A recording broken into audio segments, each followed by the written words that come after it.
একইভাবে সব ডিমগুলো দিয়ে দেবো। আর এইটা পেছন দিকটা দিচ্ছি, উপরে কুসুম উপরের দিকে করে দিচ্ছি। এই দেখুন, এরকম করে পুরো আমি দিয়ে 2 মিনিট ঢাকা দিয়ে দেবো আমি।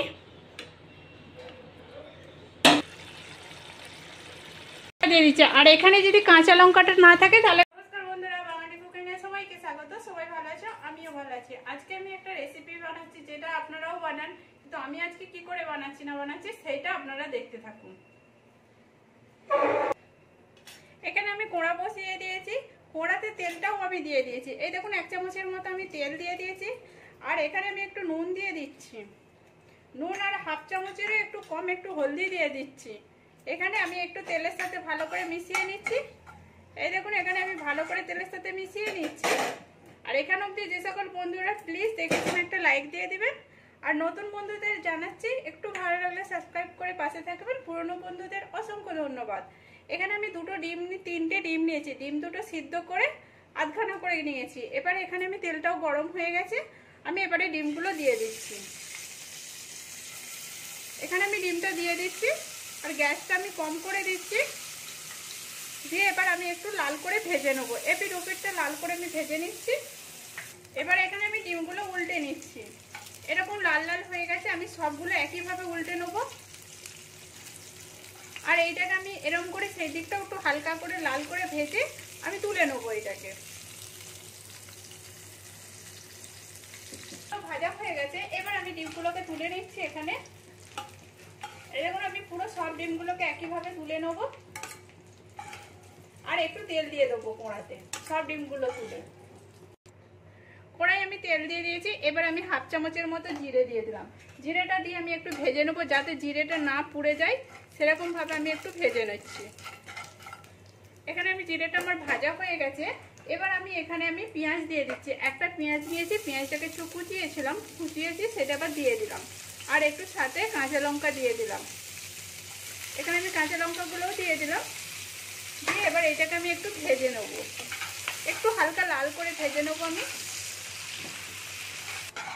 এখানে আমার পেঁয়াজটা ভাজা হয়ে গেছে লাল করে একটু। এবার আমি 1 চামচের মতো আদা রসুন বাটা দিয়ে দিচ্ছি এখানে।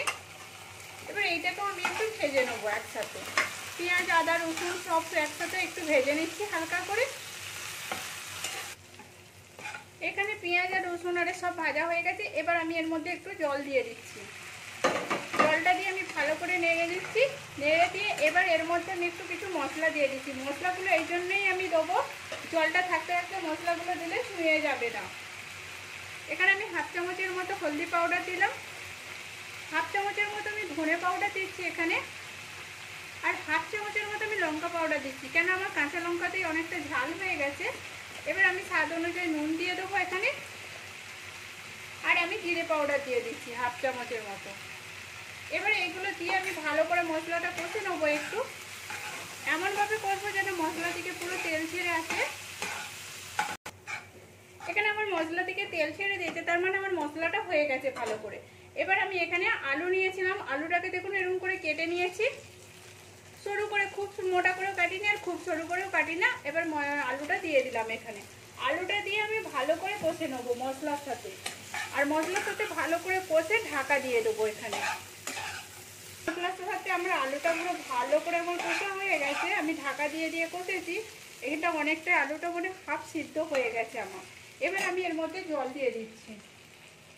এখানে আমি জল দিচ্ছি, যেমন আলুটা যেটুকুন বাকি আছে সেটাও সিদ্ধ হয়ে যাবে। একটু সামান্য জল থাকবে, বেশি জল রাখবো না আমি জলটা। এবার এখানে হয়ে গেছে, জলটা দিয়ে দিয়েছি। এবার আমি ঢাকা দিয়ে দিচ্ছি। এবার আলুটা আমি একটু সিদ্ধ হতে দেবো। আমি এখানে আলুটা দেখে নিচ্ছি, আলুটা আমার এখানে হয়ে গেছে। এই দেখুন, এবার এর মধ্যে আমি ডিম দিয়ে দিচ্ছি। এই দেখুন, একইভাবে সব ডিমগুলো দিয়ে দেবো। আর এইটা পেছন দিকটা দিচ্ছি, উপরে কুসুমটা যে দিকটা আছে সেই দিকটা আমি কিন্তু উপরের দিকে করে দিচ্ছি। এই দেখুন, এরকম করে পুরো আমি দিয়ে 2 মিনিট ঢাকা দিয়ে দেবো আমি।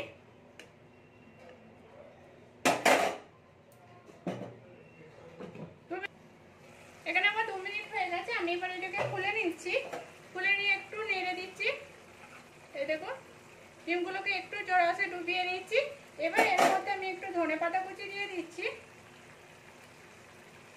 আর একটু কাঁচা লঙ্কা দিয়ে দিচ্ছি। আর এখানে যদি কাঁচা লঙ্কাটা না থাকে তাহলে গরম মশলা দিতে পারেন। আমি এখানে কাঁচা লঙ্কা ছিল বলে আমি ওই জন্য গরম মশলাটা দিলাম না।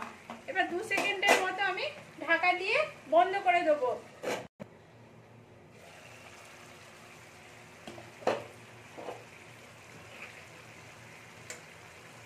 এখানে আমার 2 সেকেন্ড হয়ে গেছে আর এটা আমার পুরোটাই হয়ে গেছে, এই দেখুন।